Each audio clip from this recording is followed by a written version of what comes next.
Good morning, good afternoon, good evening दोस्तों। Kevin sir back from personal tutor. Standard 9th civics, जिसे हम pol science भी कहते हैं, लास्ट चैप्टर आप लोग इस प्लेलिस्ट में देख रहे हैं, दैट इज डेमोक्रेटिक राइट्स। दोस्तों, टॉपिक जो आज हम डिस्कस करने वाले वो भी यही है, राइट्स। क्या होते हैं ये राइट्स जो कि डेमोक्रेसी में लोग मांगते हैं? क्या हक है जो ये लोग सीख कर रहे हैं? इसका अगर डेफिनेशन वे देखें तो these are reasonable claims made by citizen of a country. Reasonable claims मतलब कुछ ऐसी मांगे जो हाँ समझ में आता है कि जरूरी है। ये ऐसी मांग नहीं है कि एक KG2 का बच्चा अपने मम्मी पापा से आईफोन की डिमांड कर रहा है, वो एक अनरीजनेबल क्लेम लगेगा कि भाई क्यों यार। So that is a different thing. क्या जरूरत है? ये एक रीजनेबल क्लेम है कि एक इंसान एक सोसाइटी में जीने के लिए इक्वालिटी मांग रहा है,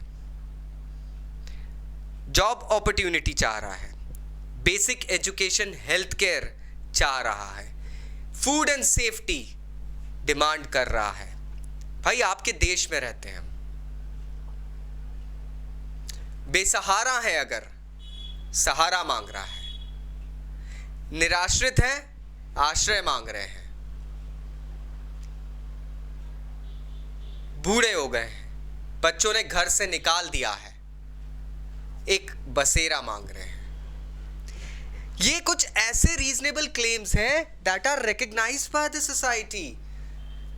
समाज में भी इन मांगों को कहीं ना कहीं जायज ठहराया जाता है दोस्तों, कि हाँ एक ह्यूमैनिटेरियन पॉइंट ऑफ व्यू से, एक पॉलिटिकल पॉइंट ऑफ व्यू से, that is the last thing, क्योंकि वो कहीं ना कहीं आपके इंटरेस्ट पे भी आ जाता है। Political humanitarian point of view से, इमोशनल पॉइंट ऑफ व्यू से, एक सिटीजन या ब्रदरहुड के पॉइंट ऑफ व्यू से दोस्तों ये चीज़ें तो नेसेसरी हो जाती है किसी के लिए। एक सोसाइटी में एक फेयर लाइफ जीने की डिमांड करना। कोई अगर सड़क पे भीख मांग रहा है तो you just don't kick him around because he is poor. You can actually go ahead, he can demand a fair life. He can't just be thrown out or be looked by a view or a point of view of indemnity. He has a life. इसीलिए इन rights को law ने sanction करा है। So they are reasonable claims made by an individual, recognized by a society and also sanctioned by the law. The Constitution of India provides certain rights to the citizens of the country कि ये लोग इन rights के basis पे एक proper life जी सकते हैं। And अगर इन rights को कभी वायलेट किया जाता है so that individual is free to approach the court. सिर्फ इंडिविजुअल नहीं दोस्तों, अगर हम बात करें तो इन राइट्स की नीड्स क्यों हैं, क्या जरूरत पड़ गई है इन ऐसे कुछ बेसिक फंडामेंटल राइट्स बनाने की हमारे सुप्रीम कोर्ट को, हमारे कॉन्स्टिट्यूशन को, हमारी न्यायपालिका, हमारे संविधान में ऐसे राइट्स क्यों बनाए गए हैं? दोस्तों, राइट्स जरूरी होते हैं।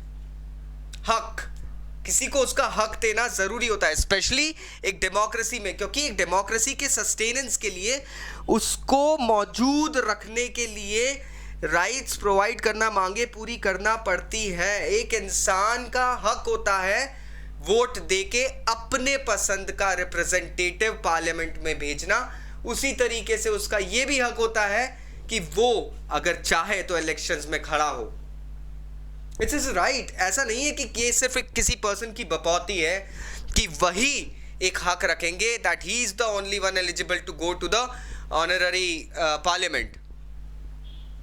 हम कुछ स्टेट्स में ऐसा देख सकते हैं, कुछ ऑफिसर्स ने समाज में कुछ चेंज लाने के लिए कहीं ना कहीं पे पॉलिटिक्स में कदम रखा और आज वो एक स्टेट के चीफ मिनिस्टर बन के बैठे हैं। I am not dignifying the person, I am just giving an example. इसके अलावा राइट्स की जरूरत पड़ती है दोस्तों। भारत एक ऐसा देश है जहां पे भांति भांति के लोग रहते हैं। यहाँ पे सनातन धर्म से लेके मुगल कालीन परंपरा द्वारा लाया गया एक धर्म है, साथ ही साथ यहाँ पर कुछ बेसिक ऐसी माइनॉरिटीज भी है दोस्तों, जो अपने विकास को बहुत थोड़े से मायने में आगे बढ़ा पाई है। These minorities also have a right to live freely in the society and enjoy the same category as a majority in the country.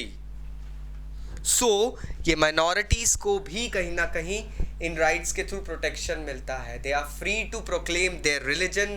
They are free to maintain their tradition. They are free to manage or speak their languages and practice their religion. So दोस्तों, ये जो चीज़ है, ये right हमको हमारा constitution देता है। साथ ही साथ ये सब चीज़ें मैंडेटरी वे में, लिखित वे में लिख के दी गई है हमारे कॉन्स्टिट्यूशन में। इनको आप इन शॉर्ट समझ लीजिए गारंटी जो हमारा कॉन्स्टिट्यूशन देता है एक डेमोक्रेसी में सिटीजन्स को। I hope now you get the crux friends. फिर भी अगर डाउट्स है तो नीचे कमेंट बॉक्स से कमेंट करना। Thank you very much. I will see you again. Bye bye.